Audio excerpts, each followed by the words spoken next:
guys, here we go. We're holding again Samach Tes on base 69 before. We're starting about 7 lines from the bottom.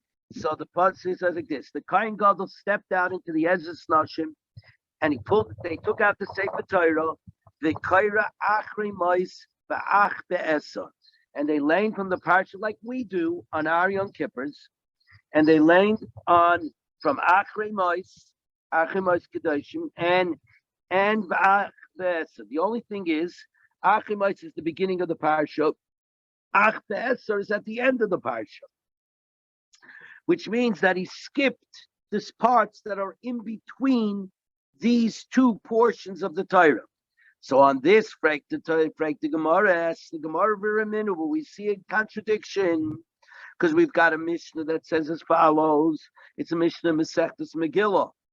Medalkin benovi, we're allowed to skip from one section to another section in the Navi and the prophets. They medalkin b'Torah, but you're not allowed to skip from one section to another section in the Torah, in the Chamishi Chumshi Torah. Now I'm going to stop right over here.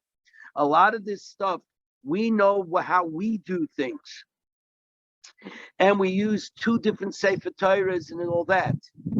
The question is, why do we do that?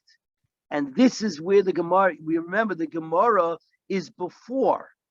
We know how we're doing it. Now we're going to see from where our tradition comes from.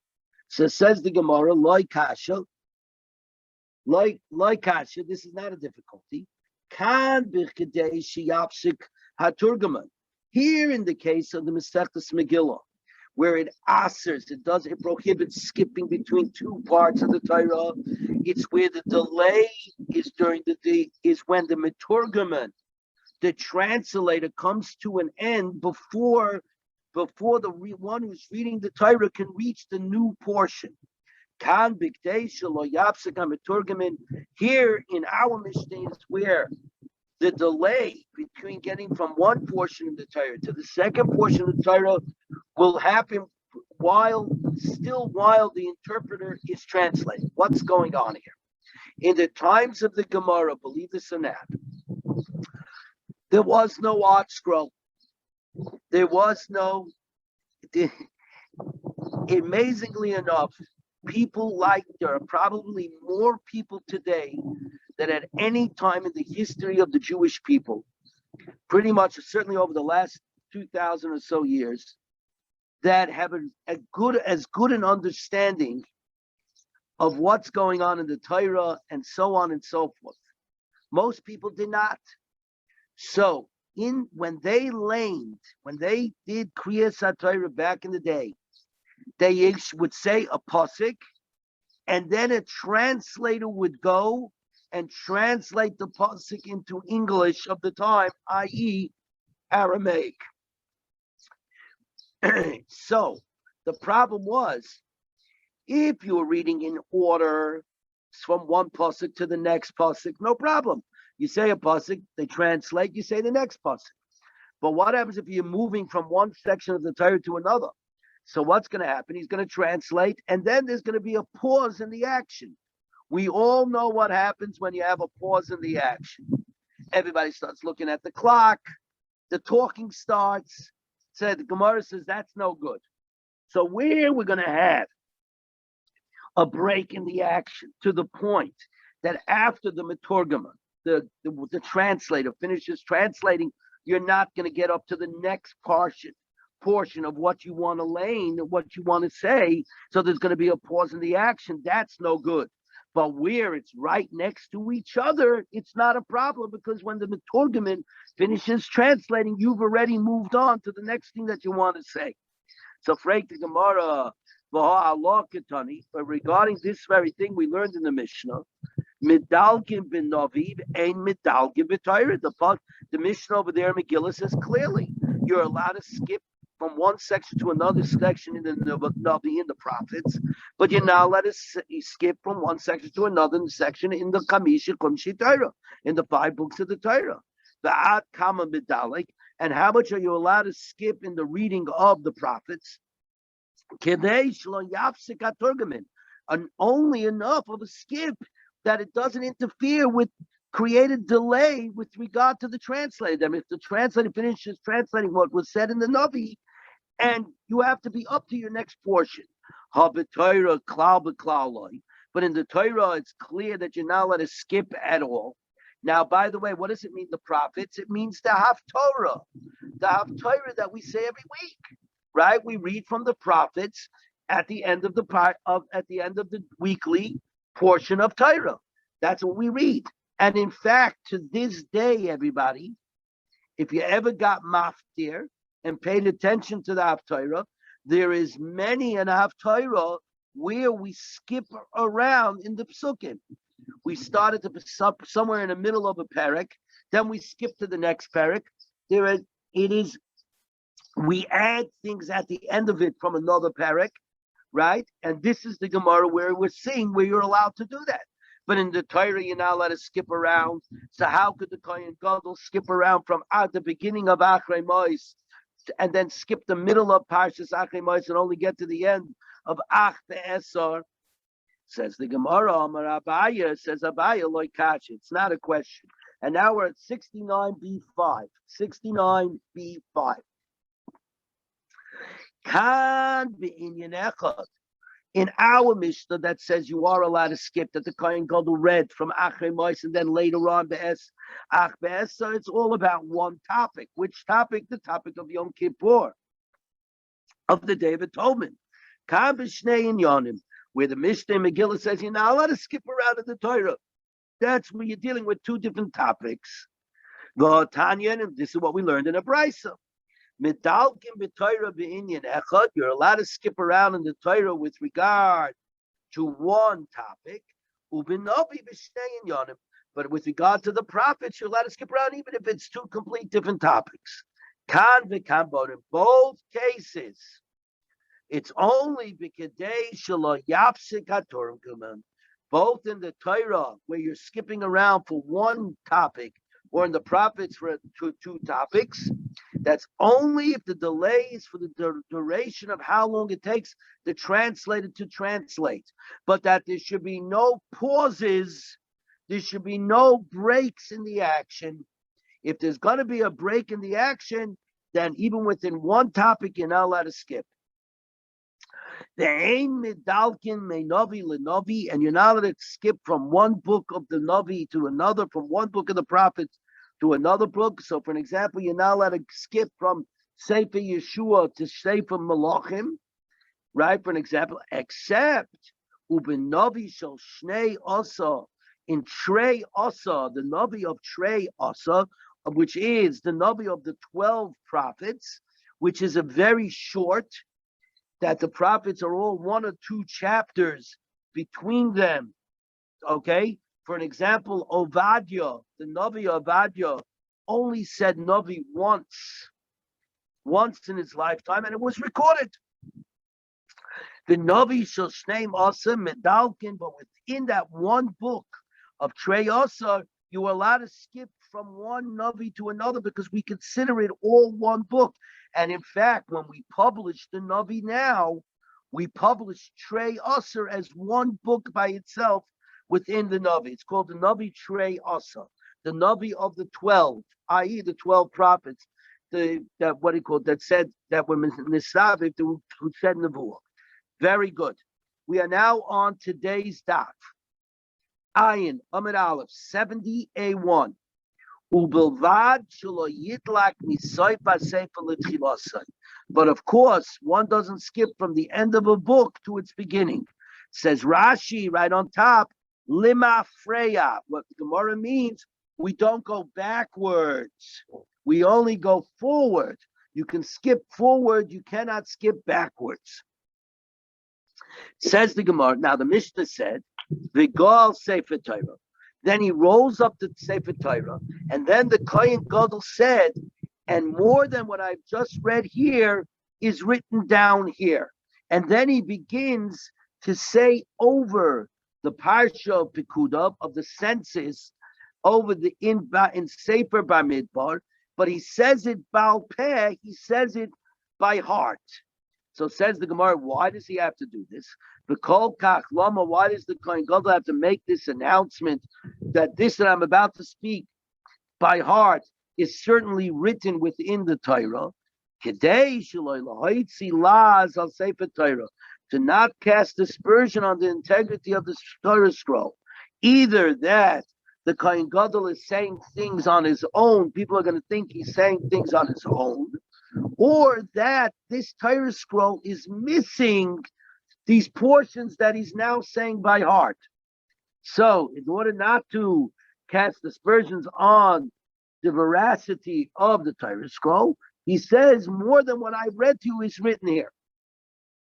So now the Mishnah says, Uve'esar, and the passage of the 10th, Shel Chumash HaPikudim, that's in the book of Numbers, i.e., Sefer Bamidbar, Kaira al Peh. He reads by heart. Amai, why does he read al Peh? Goylo v'nikre, let him just do what we do, roll the Torah to the right portion, and read the Torah, and read the text inside. Because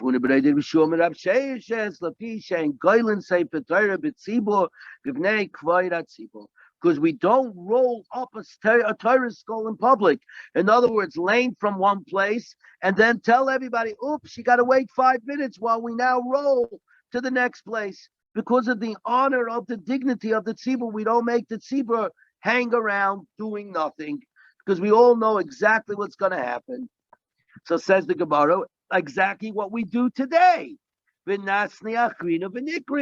Take another Sefer Torah, take another Torah scroll that had been originally advanced to the 3rd section, and let the Kohen Gadol read from the second that other Sefer Torah.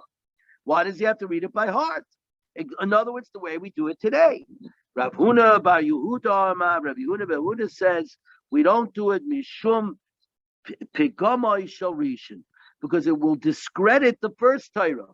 People will think you're bringing a second Sefer Torah because the first Sefer Torah is missing this portion in it. Reish Lakish says the reason why we don't bring it, mishum bracha shein et tziricha, because of an unnecessary bracha that this would engender. If you bring a new Sefer Torah, what happens, everybody? What happens? You have to go ahead and make a new bracha. That you chose us from all the nations. Well, the bracha afterwards, that you gave us the true Torah. So Frank the Gemara, is that correct? But is it true that we're going to worry about discrediting the first Sefer Torah? That people are going to think that we bring in the second Sefer Torah only because the first Sefer Torah, it's missing pieces, it's missing portions. But Rabbi Yitzchak says, which falls on Shabbos. So that means you have the regular portion of the parsha, which parshas would be by Yigash.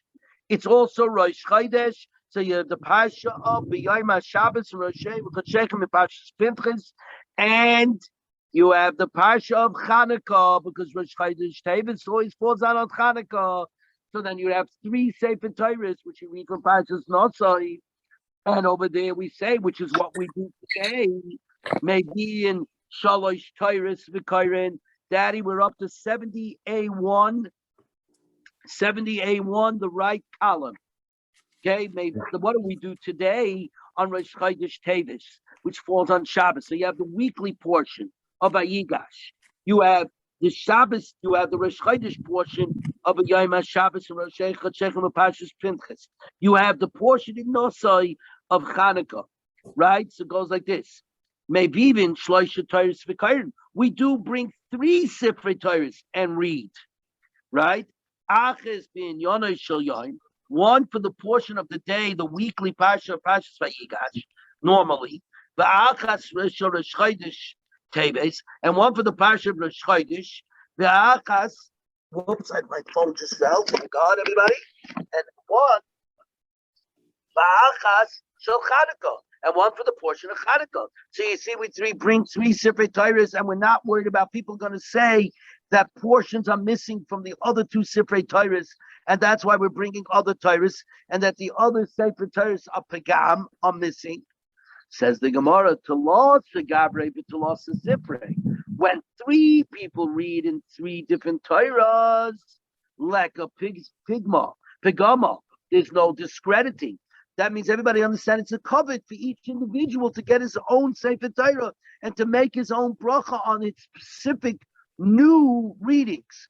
One on the weekly portion, one on the Rish Chodesh portion, one on the Chanukah portion.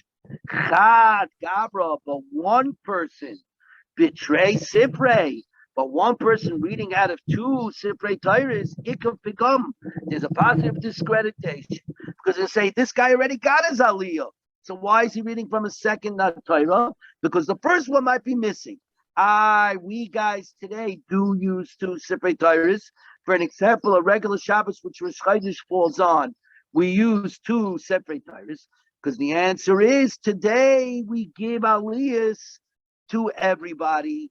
The person who gets an Aliyah in the first Sefer Torah is not the same person that gets an Aliyah in the second Sefer Torah. So it's very clear that the fact that we give out to so many people every Shabbos in Aliyah is something that at the time of the Gemara was not the case. It apparently seems in the time of the Gemara that, or time of the Mishnah, for sure, that one person got the Aliyah for the entire parsha. So the Gemara, and then we said the Kohen Gadol recites 8 blessings. Tanu Rabbanan, ala Torah. He blesses Asher Nosan Lonu Torah Asemes V'Chai Yoilam Nota B'Sechem. Kederech Shemevarchim B'Beis HaKnesses, just like we say when we read the Torah in the shul, right? We make the bracha after we lane Asher Nosan Lonu Torah Asemes. The reason why they don't bring the first bracha Asher Bocha Bonu, because that's said before the reading of the Torah. We're dealing with the Kohen Gadol. We're dealing with the brachas that he says after reading the Torah. So the first bracha is Asher Nosan Lonu Torah Asemes. The next bracha is Al Avodah V'Al Oidah V'Al Mechila Sa'ovain Kitikna. And that is, and the next 3 brachas are Al Avodah Ritzei V'Al Oidah Moidim V'Al Mechila Sa'ovain Salach Lanu Avinu Kitikna. Like the regular brachas that are inside the Shemona Esrei that we do always. Okay, now we're on 78.2. 78.2, heading to the next Mishnah. And he made the bracha b'ala migdash b'pnei atzmai, and he made a bracha on the migdash by itself, that ashabocha es hamigdash, that you chose the temple. V'ala kahanim b'pnei atzmai, v'ala yisrael b'pnei atzmai, and on the kahanim by themselves, that you chose the Bnei Aaron, Val Yisrael, that he chose Israel, Bnei Atzmai, Val Shara Tefillah, and for the rest of the davening. Tana Rabbanon, what does it mean, Ushara Tefillah? When it says in the rest of the prayer, it means this: Rina Techina Bakoshon Milfanecha, prayers, supplication, and requests before you, Al Amcha Yisrael Shetzrichim Liibosheya, for your people, Yisrael, who need to be saved. And he finishes with the brach, blessed are you who hears the tefillos, And after that, Kol echad ve'echad maybe sefer Torah mibeisai. Everyone who's present would go and bring their sefer Torahs from their house, i.e., they didn't bring it from their house because on Yom Kippur you can't carry. They brought their personal Sefer Torahs. Jerry brought his Sefer Torah. My father brought his Sefer Torah. Charlie brought his Sefer Torah. Everybody brought the Sefer Torah on Erev Yom Kippur. And now they went out and they brought out their own Sefer Torahs around the Kairim Boy, and they would read from them Kedei Laharos Chazusai Larabim, in order to display its appearance in the public. The idea, of course, being this is the Zek Keli Van Veyu. This is my God, and I will beautify him. And this is the beauty and also the glory of the owners who took their time to spend money to have a Sefer Torah. And this was the time for the thing. This may very well, I don't know, but it occurred to me This may very well be the minhag why on Kol Nidre night we pull out extra svarim. If you remember, when we begin, we go Oy Zeruah Latzadik Ul Yisrael Lev Simcha. We always bring out a few Sifrei Torahs. I'm not sure if this is the reason, but it might be the reason. This might be where it came from, to pull out more Sifrei Torahs to glorify the whole thing.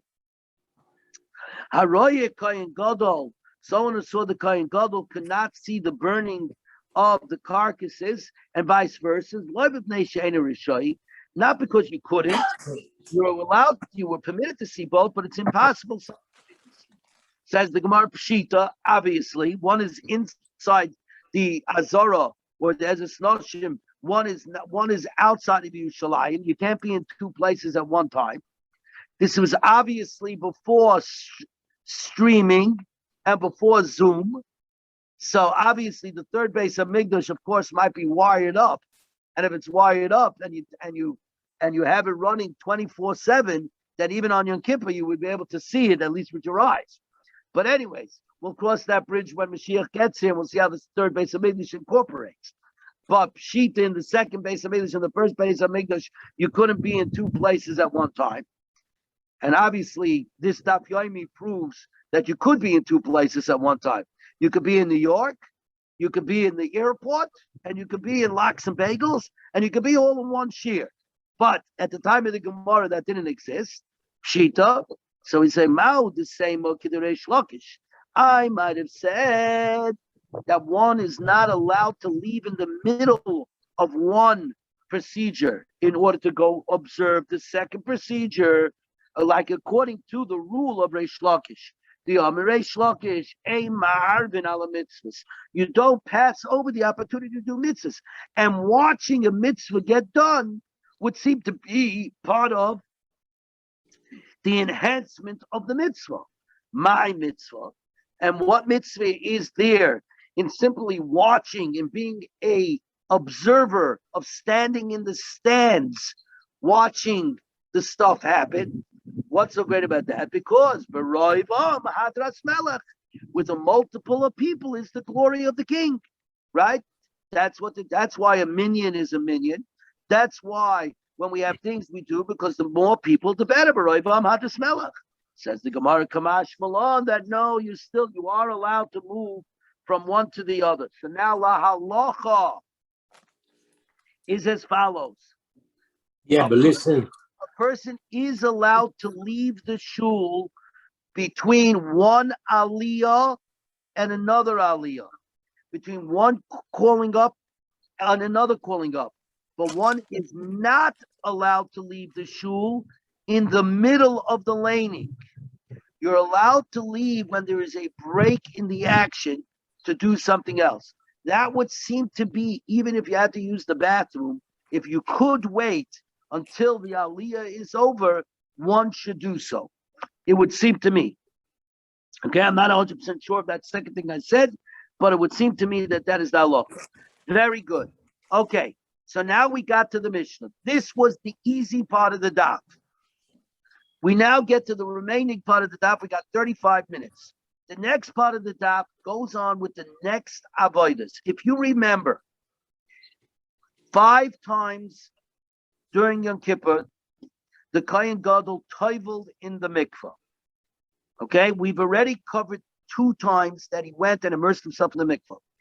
Corresponding to the 5 times that he went in the mikvah, he was mekadesh. He washed his hands and his feet before taking off one of the vestments, let's say the white vestment, going to the mikvah, and then putting on the gold vestment and washing his hands again. So there are 5 mikvahs, 5 and 10 washing mikadeshes, 10 washing of the hands and feet. Now, we have already covered the first part of the avodah, the inside avodah, the inside, the para kohen gadol that he brought, the chatas, the par chatas of the kohen gadol that he brought, lefnaya lefnim, that he brought into the blood, he brought into the kodesh hakadoshim. We also have this the sa'ir lashem that was brought inside with the kohen gadol, right? That was also brought inside with the Kohen Gadol. We also had the Ketores, the incest that was brought in a pan and coals that were brought into the Kodesh HaKadoshim, which were then left in the Kodesh HaKadoshim while the Kohen Gadol went back out to deal with a bunch of other things, including the laning of Achrei Mos. Now we get to now we're going to get to the remainder. The third, the fourth, the fifth avodas. And as is usual the case, I make the proviso that because there was a terrible destruction of the second bias, because there was the dispersion of our people into the diaspora, because there was essentially the first Holocaust of our people, in a very short period of time, no different than in our generations, right after the war, the traditions and what exactly took place in the Altaheim, what took place in the old country, i.e. in this case in Eretz Yisrael, in our case in Eastern Europe, were forgotten or got confused. And in the process, we get confused. We're not going to get bogged down here. If we wanted to get bogged down, we'll never get 10 lines into this Gemara. We're going to go there. Many times I'm going to refer to the bottom of the art scroll, the notes in the art scroll, just as a quick ha'ara, because I think that's the easiest way of getting through this Gemara. Here we go. Okay? The Mishnah says, okay, so now we're going to go further to the rest of the Yom Kippur sacrifice that we'll offer and the remainder of the avodah of the service on Yom Kippur. In the big day butz kaira, if the Kohen Gadol read the Torah in the white vestments, okay, which means, remember, he had the choice to read him in the white vestments or in his own white robe, which was our first inkling that there's such a thing as a kittel. But, so, in the big day butz kaira, if he read it in the white vestments, kidesh yadav v'raglo, he sanctified his hands and his feet in the kiyar. He washed his hands and his feet before removing the vestments. Then what does he do? Pashat yarad v'tova. This is the third immersion. He undresses, goes down into the mikveh and immerses himself. All of in his tapak, he comes up and dries himself off. All of it, okay? They view big day sov, and they bring him the golden vestments now. The shmeina begodim, the 8 vestments, the golden vestments. The lavash, he dresses, and again, the kidesh yadav v'raglim, and he sanctifies his hands and his feet again. So remember, the sanctifying, for every one mikvah, there's 2 sanctifying of the hands and the feet before he gets undressed and after he's dressed. V'yatza es elu v'es elam, and then he goes and does the service of his ram and the ram of the nation. Okay?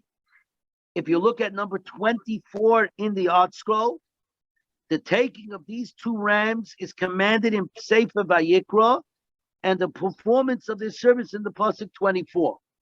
Okay? And this verse 22 had spoken away about sending away the goat Lazazel, and now we're on to the next 2 rams. Says the Gemara Vayta, says the Mishnah Vayta, and along with these rams, there's Shevas Kivosim Temimim B'nei Shana, and the service of the 7 unblemished male sheep in their first year, 70A3. We are now on 70A3. Look at number 25, the first line. The 7 oilos are part of the Musaf offerings mentioned in Sefer Bamidbar, and the art scroll brings the pasuk.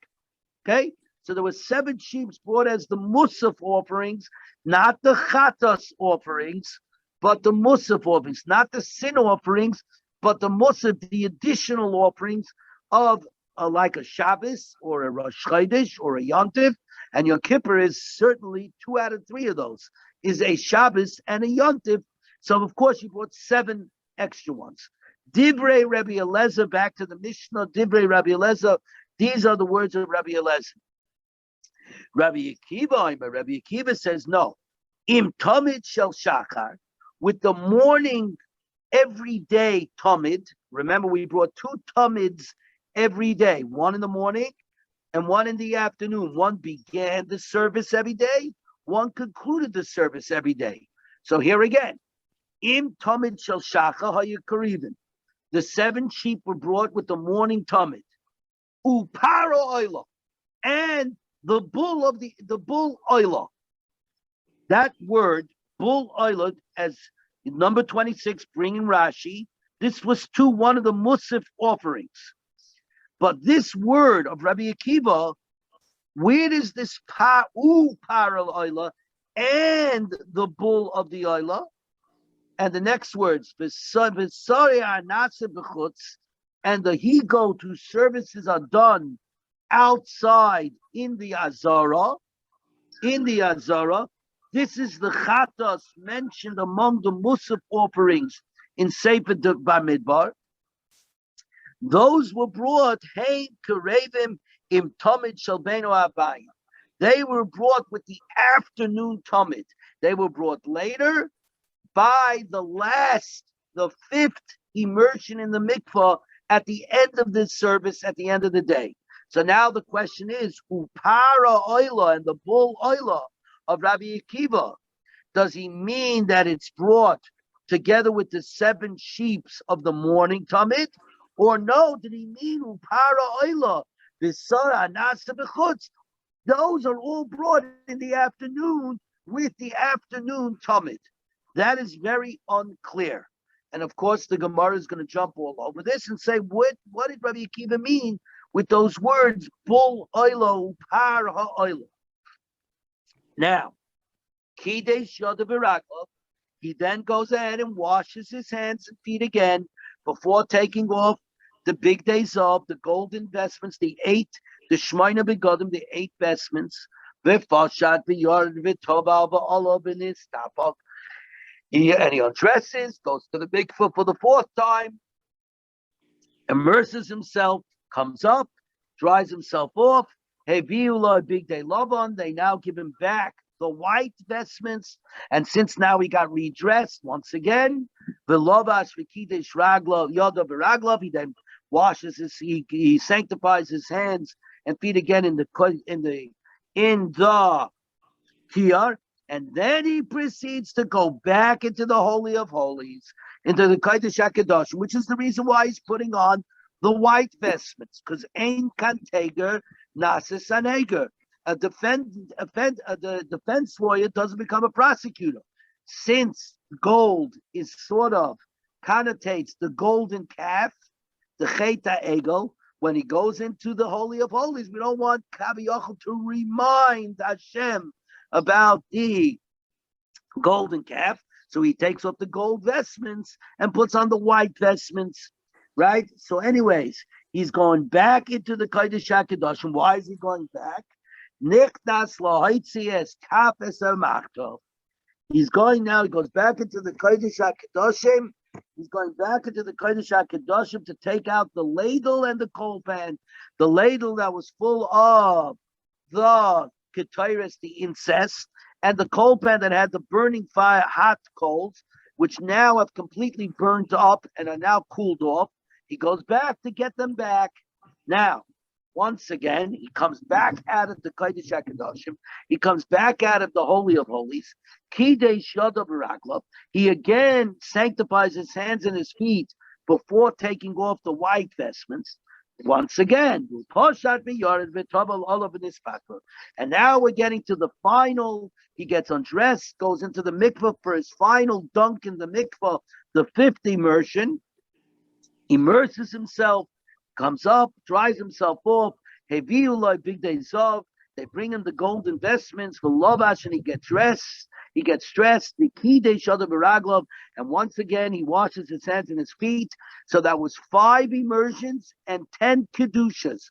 5 immersions in the mikvah, and 10 times he was sanctified his hands and his feet.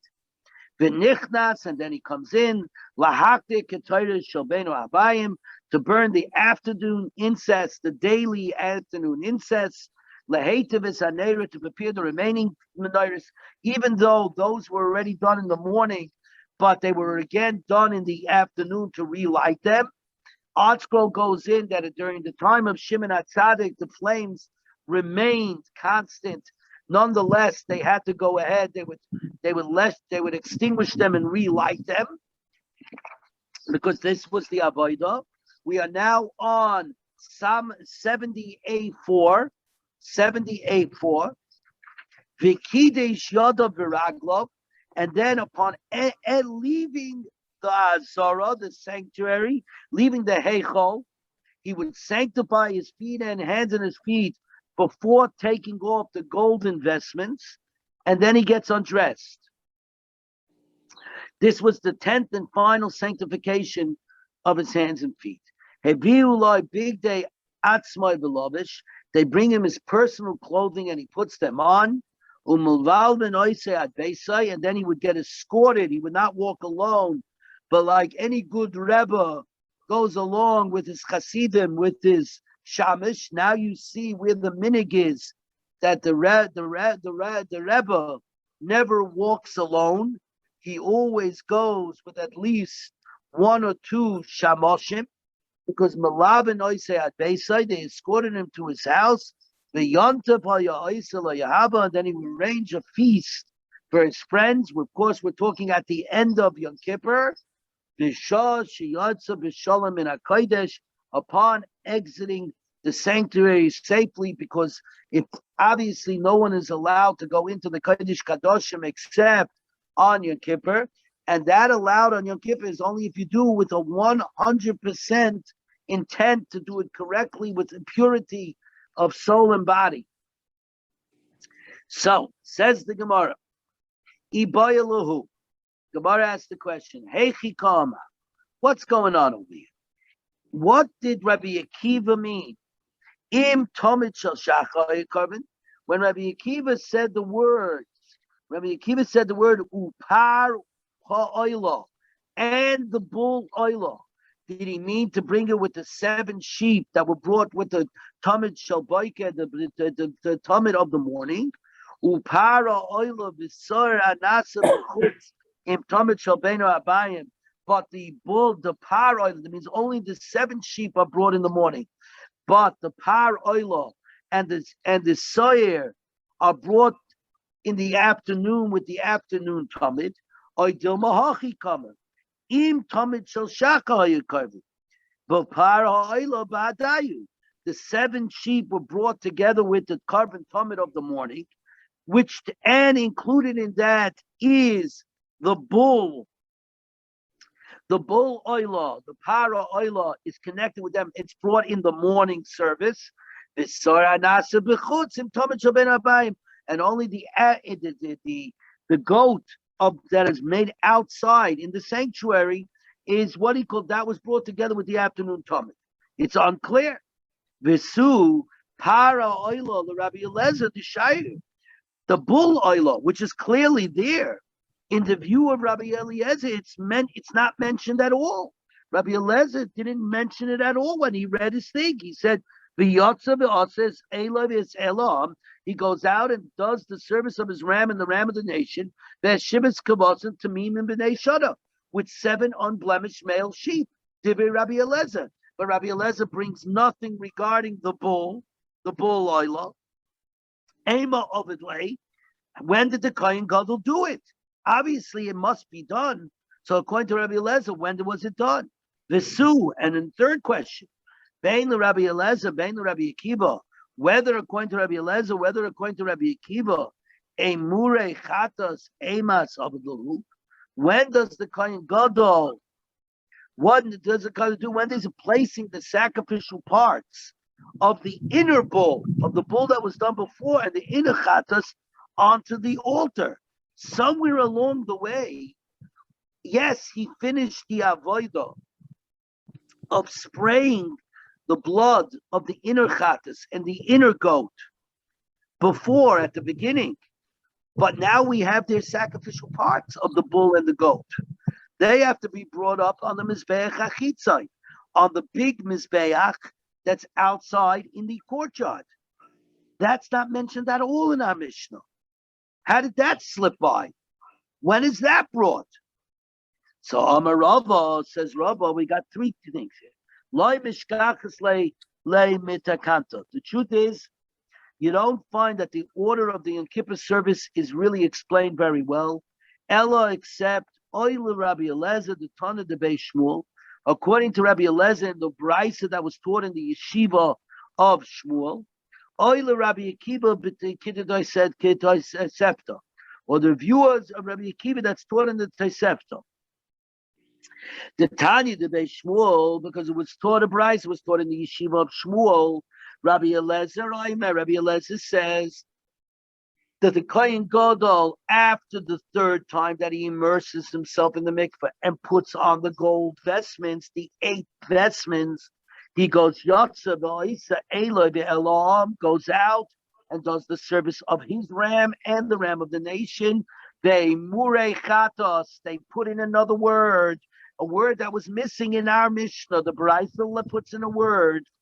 They murei chatos, as well as placing the sacrificial parts of the inner par and the inner soyer, the inside, the para panimi, the inside bull and the inside soy and the inside goat chatos.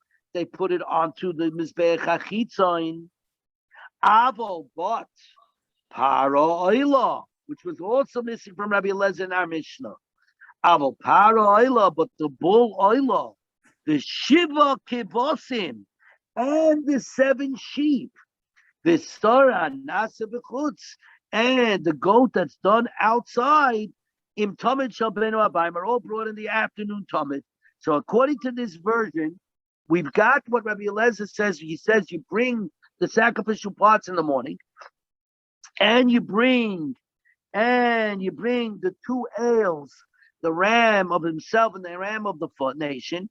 But in fact, the 7 sheep and the bull, the outside bull, are brought together with, and the goat that's done on the outside is brought together with the afternoon tamid, which is different than our Mishnah.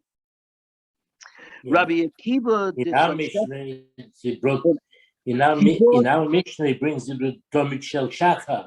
He brings the 7 sheep with the morning tamid. Correct. Right. That's the thing. So Rabbi Akiva, so this baraisa filled in the missing pieces of Rabbi Eliezer, i.e. the para oila, the oila bull, and the emurim, the sacrificial parts. When are they brought from the inside, the inner bull and the inner goat? But what it did was switch and said the 7 sheep, the 7 Musaf sheep are actually brought in the afternoon, not in the morning. Rabbi Akiva the Tosefta Mahi. Rabbi Akiva of the Tosefta, what is that? The Tanya, because the Baraisa says in the 3rd parak of the Tosefta, Rabbi Akiva says, Par oila, the bull oila, the sheva kibosim, and the 7 sheep.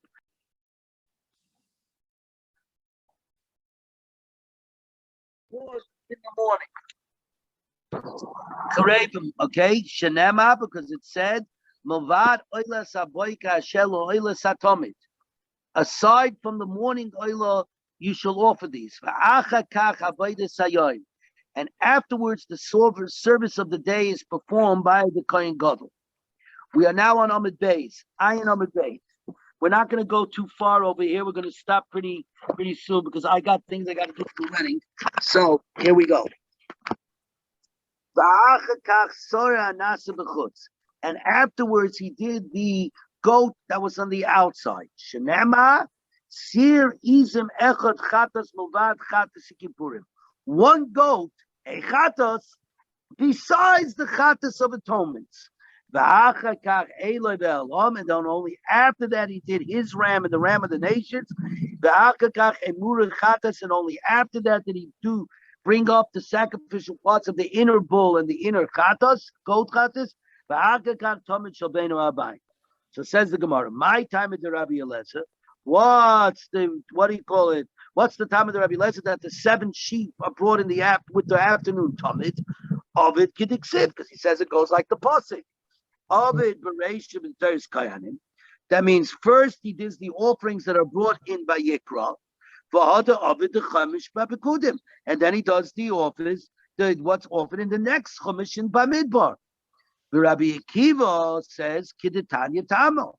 The Pasuk says otherwise. Aside from the morning oila, it shall offer these. We see he does the Musaf offering together with the morning tamid.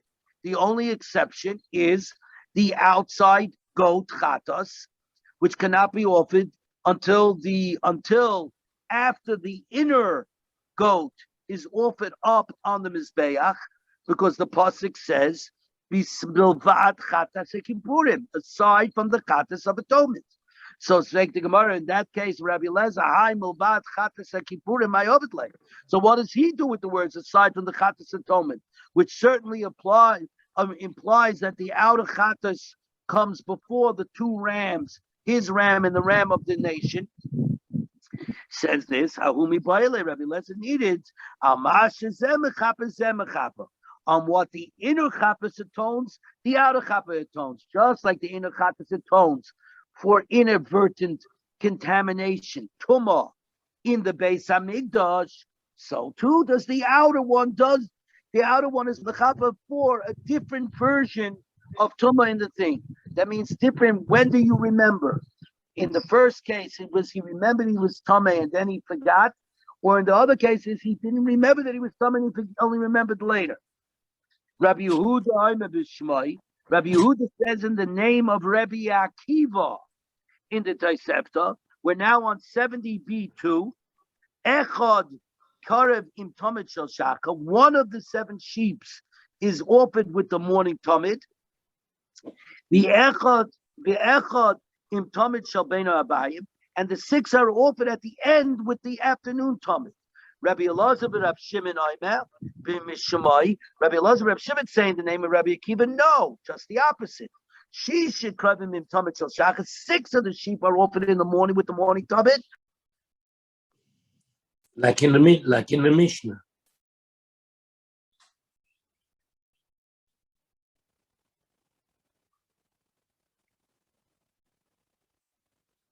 What happened? I think he froze. Hello, everybody. Okay, We back lost again. you. But, you lost me because I made a phone call. I had to pick up the phone call. Okay, I'm back, right? You can still hear me. So here we go. Rabbi Elazar ben Rab Shimon Omer Mishamai. Rabbi Elazar, the name in the son of Rab Shimon says in his name, Shisha Karevim im Tamid Shel Shachar. 6 of the sheep are offered in the morning.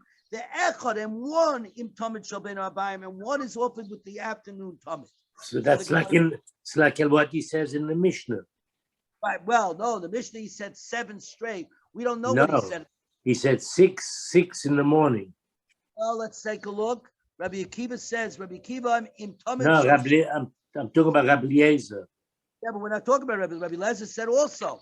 Rabbi Eliezer said there's Shiva Kivosim Tamimim B'nei Shana Divrei Rabbi Eliezer. Rabbi Eliezer said you brought all 7 in the morning. Rabbi Akiva said you also bring all 7 in the morning in our Mishnah. The Barais is changing it completely. Go take a look at the Mishnah, 78.3 if you want to see it clear. 78.3 right on top. You see, it says, and the service of the 7 unblemished sheep in the first year to Rabbi Eliezer. Rabbi Akiva im tamid shel shachar yekavim. They brought the 7 sheep with the morning tamid. Now back to our Gemara, 70b2. But they didn't do all 7 in one shot. It was either 6 and 1. That's not what our Mishnah says. Our Mishnah doesn't say that. The Tosefta is changing it. The Tosefta is changing it. The Tosefta is completely different than our Mishnah. Our Mishnah says they did all 7 in one shot. Both of them agreed in our Mishnah that they did all 7 in the morning. The Tosefta is changing. So in the Mishnah, Rabbi Eliezer says 7 in the morning, and Rabbi Akiva says 7 in the afternoon. No, even according to Rabbi Akiva, 7 in the morning. And that's all he said. 78.3. Take a look at 78.3. Rabbi Akiva Omer im tamid shel shachar or you krevim. Take a look what it says. They, the 7 sheep, were brought in the morning tamid. Even Rabbi Akiva agreed with that. The Right. Bryce switching it around. So Sabta Gemara, my Tamayu de Rabbanon. What's the reason of the Rabbanon that they divide the sheep into 6 in the morning and 1 in the afternoon, or 1 in the morning and 6 in the afternoon? Trey Kroy Ksiva, because there are 2 psukim that talk about the Musafim, the extra karbanis brought on Yom Kippur. Ksiv, Lovad Oila Sabayka, aside from the morning Oila, Viksiv, V'yotzav Asa Es Oila, so he should go out and do his Oila and the Oila of the nation. Hilkach, Ovid Minayu Haka, the Kohen Gadol does some of the 7 sheep here in the morning, Uminayu Haka, and some of the 7 sheep in the afternoon. Ubemai Kamapligi, what are they arguing in? Why does one say that you bring 6 in the morning and 1 in the afternoon? And why does one say you bring 1 in the morning and 6 in the afternoon? Rabbi Yehuda Sabat Ovid Chadik Simul Bad Oila Saboike. He says you only do a minimum of 1 in the morning because it says be aside from the morning Oila. So you bring 1. Vahada Ovid Avodah Sayayim, and then he does the service of the day, and then after that he brings the rest of the sheep. Dilm, why? Because the Kohen Gadol might get so weak by doing so many karbonis early in the day. Early in the day, he might get so weak. He'll be unable to complete the offering. The rest, he'll fade before he finishes doing the avodah of the rest of the day. Rabbi Elazar ben Rav Shimon Sava Chiven da Aschil Ovid Shisha. Since he began, you do the most you can do right away, which is 6. Dilmo Pasha, because maybe if you delay it to the afternoon, he'll become negligent and get so tired and he won't bring all the 6 in the afternoon. Because with regard to the Pacific day, today he was conscientious. You know how it works. When you begin something, you begin it with a burn, right? With a strength. So the Mela, they said you front load as opposed to back load. Says the Gemara, the Kula Alma Mias Chad Ayilhu, there was only 1 communal and gram offered on Yom Kippur, and not 2. Keman Kirebi. Titania Rebbe Omer Ayil Echad. Only 1 communal ram was offered on Yom Kippur, not 2. Because what's mentioned here in Sefer Vayikra is also mentioned, it's the exact same carbon that's mentioned in Devarim. Rabbi Elazar ben Rav Shimon, in Bamidbar.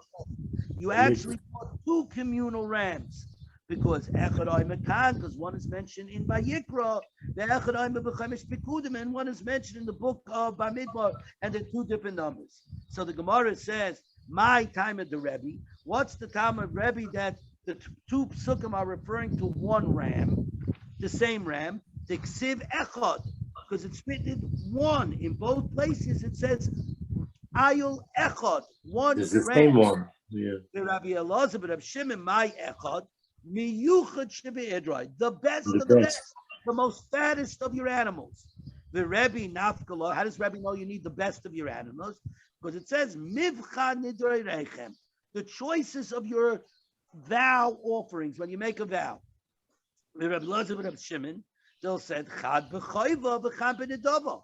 1 ram, which is obligatory on Yom Kippur, you must bring it. You need it to say clearly over there. You must bring from your choices. And 1 is a vow, which is voluntary. You only didn't have to make the vow. So over there, you needed it. Vitzaricha, and I needed both because 1 is obligatory and 1 is voluntary, and therefore I could not learn 1 from the Valdik. Everybody, we made it to the end of the daf, and this was a